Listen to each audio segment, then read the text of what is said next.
Have you seen that movie where on Netflix where people get injured and a few minutes later they sort of get cured or healed?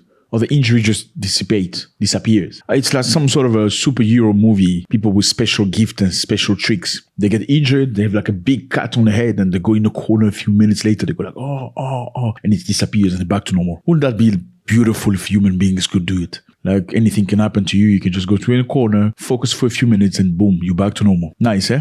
Nice imagination. Well, it's not an imagination anymore. It is happening, okay?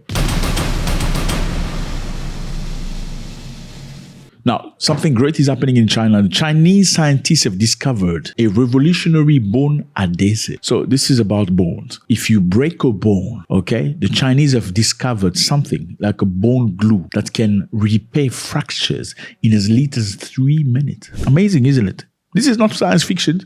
You know, that's why I say we don't know nothing about the world. Like, I don't believe in science. I'm sorry. I know it sounds weird. I don't believe in science. I don't believe in the science that scientists think they know and it's limited. I don't believe in that. I believe there's way beyond science that we don't know. And what we discover, we call it science. What we don't know, we exclude because we don't know. We say scientifically it's not supported because you don't know it. Once you discover it, you call it science. I think there's way beyond science that exists in this world that we don't understand. Like, have they been to the moon? Have they been to the moon and back? I'm just asking, do you believe or not? Okay, do you believe the world is flat? Do you believe the world is round? How do you know that? Have you been there? Did you travel out there and you saw the world? Or was it just the pictures that you saw? I mean, I question everything. I ask a question. I mean, I'm not saying anything. I'm just saying we don't know. There's a lot of things beyond our knowledge that we don't know. And it's. I mean, think about it. Speak to somebody in the 1960s. Tell him that in the future, you will be able to call somebody and see them whilst they travel to Africa. Think about it. Think about it. In the 1960s, you say to somebody, you know what, just go. I'm going to call you in the future with a device where we can see each other. They will say, you crazy. Can we not do it today with cell phones? It's very easy. I mean, you're watching me right now, like I was in your bedroom with what? Your computer, your TV, your cell phone. Have you ever thought about something like this? I mean, if you were born in the 80s or 70s, was this even something you could imagine? Absolutely not. I think we live in a something we don't understand. Some people call it a simulation. I don't know if it's a simulation. Like, how do you know? I mean, Christians and Muslims and spiritual people will say it's not. It's guided by an entity. Who's telling the truth? We have no idea. Well, it looked like a dream, but it's a reality. Chinese scientists have found a glue to the bone. It's called the Bone 02 that repairs fractures within 3 minutes. Okay? This is not sit home, you're going to have an operation, you're going to sit down and relax for 3 months waiting for your... No, 3 minutes, it's done. Okay? So basically... Bone 02 is a biodegradable medical glue that bonds broken bone fragments quickly and safely. So you shatter your bones, they put Bone 02 and it gets back together. Isn't that amazing? It's reality. It's not a dream anymore. How it works. They inject through a 2 to 3 centimeter incision. Bone 02 bonds two fragments under 3 minutes. I think this is amazing, okay? This is amazing, and I think it's going to create problems. Congratulations to Chinese. We got to talk about these type of things because it's just very interesting, you know? Now, it makes a difference. What difference it makes? It makes things much easier because you don't have to go through operations anymore. You know, lengthy waiting period of knee replacement, hip replacement, retraining the body how to walk and stuff like that. I'm not sure about that, but yeah. It's just a very difficult process. Have you ever had anybody in your family who had rib replacement? It's not an easy experience. It's very hard. The West. How is the West reacting to this? You know, the West wants monopoly. They want to control everything. How are they reacting to this? Now, number one, we need to find out is Bone 02 has challenged a $1.1 billion global industry. You understand?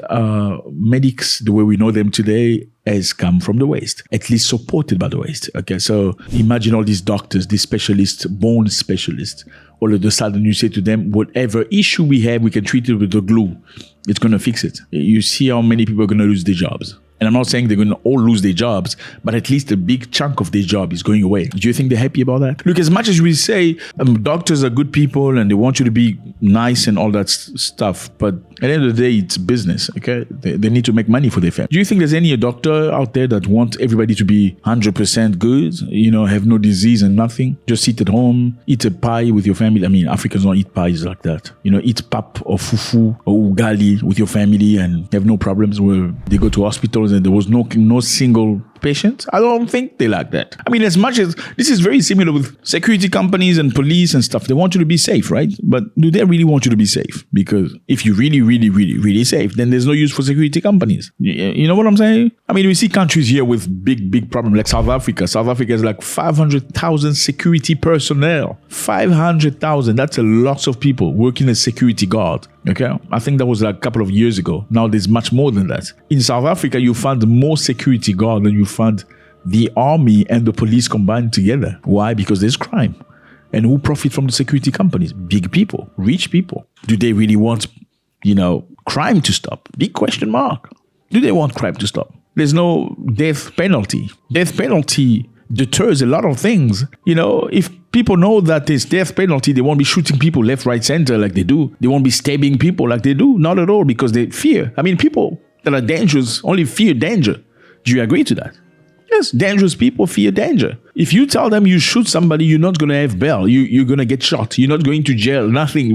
They most likely won't be shooting. If they're going to be shooting, at least it won't be at the same level they will be shooting or could have been shooting if there was no such thing. Now, is this profiting somebody perhaps? Do you think they really want no criminals at all? I mean, in South Africa, you see cash in transit being attacked, haste. Those big vans that are supposed to be armed vehicles are being attacked by individuals. These people are armed. Who's this? Is this a syndicate or something? I mean, who gives them the information? This again requires people. Anyway, let's forget about that. All I'm saying is, do the West, are they going to be happy about this? Well, apparently they're showing interest. They say they want to communicate with the Chinese and have a discussion on how they can share the technology. But at the bottom line, I know this threatens a very big company, a very big industry, $1.1 billion a year.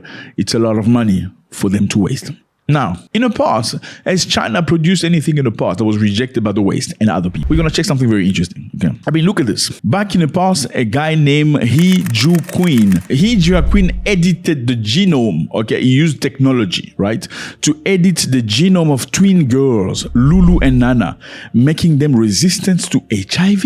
Okay, by disabling the CCR5 gene. A man in China found a way to disable a genome that enables HIV in somebody's body. In other words, he changed the body structure in a way that nobody who's been through this change gets HIV anymore. Is this good news or not? Well, he faced backlash, massive backlash, ethical scandal, and regulatory reform. In 2018, he was arrested. He went to jail. The editing was done at embryonic stage, meaning the changes were heritable pass on to the next generation. So in simple English, my friend, so there's a guy from China or something like that who edited, in the laboratory, made a change into babies' genes in a way that they cannot get HIV and their descendants will never get HIV at all. He faced backlash throughout the world and was thrown in jail. Can you explain that to me? I don't know. I mean, can you explain that to me? A lot of people say, well, that is human being editing. How can you clone you? I mean, is that cloning, or you making things in a way that the future has less drama? Because as HIV brought drama into the world, I'm just asking. Now, is there something wrong with finding a way to avoid people having HIV in the future? If this is a mistake, why do you have to send this person in jail? I'm just asking. What message are you sending out there to the world? Are we subjected to a world where actually we are being controlled? I'm just asking. Are we being controlled? Do they have cures to many other things that we don't know about? Is there a solution to many problems in the world, but they cannot provide it to us because it makes life too easy for us? Do we as human beings have to be subjected to adversity in a way that they can control us? I'm just asking. There are many things that can be done in the world. Again, like I said to you earlier, I don't believe in science anymore, but I believe in knowledge. I think there's knowledge, and it's because science has been lying to us. They've been restricting us from knowledge. Okay? Knowledge that is known is called science, that is embedded into science. But there's way beyond science when it's knowledge. Does that even make sense? There's more knowledge to knowledge than there is science. It's only science when the knowledge is controlled. right? I mean, today you can do many things. People can actually get taller if they want, right? Many years ago, we thought it was impossible. People go to India for cheaper price. They get their bone cut into two. You've seen that. You can get taller. You know that. You can be much taller. If you have a complex, if you feel like you're too short, you're too small, you want to be taller. Because I know in America, women want men that are 6 foot and tall and stuff like that. And must earn at least how much? $200,000 a year. I mean, I don't know what kind of criteria is that. So you're going to pick up a man who's earned $200,000. How much is $200,000 a year in Kenyan shillings? Just put it there. $200,000 in South African rands. Put it up there. So you're going to pick up a man who earned $200,000 over a man who's decent, loyal, genuine, careful. I don't understand that. I don't understand those values. How much he earns. Like, okay, anyway, let's forget about America right now. We were saying in India, you could change your height. You can go to India and get taller. So they break your bone, then they put it in a way that your bone grow to try touch each other again. They separate your bone, then you grow taller after some time. Then you have to go through rehabilitation and training and stuff like that, which is, I think, has been, possible for many people. I mean, but many people feel some type of way about themselves. I don't know. I'm happy with myself. I mean, some people have told me you have a big nose. Like, Zack, you have a big nose. Some clown on the internet said to me, I must go have an operation. My brother, I have a big nose. I know that. But have you seen my DM? Have you seen my DM, brother? Have you seen my DM? I beg baddies with my big nose. I beg baddies. You know what I'm saying? Oh, maybe it's because of the money. Anyway, it doesn't matter, Like, I love myself so much. I would never do such thing. Why would I do that? That's part of who I am, my masculinity. You add that to my muscles and my skin, my way of talking and thinking. That's what makes me who I am, an African man. What do you want? Do you want me to look Russian? I'm not Russian.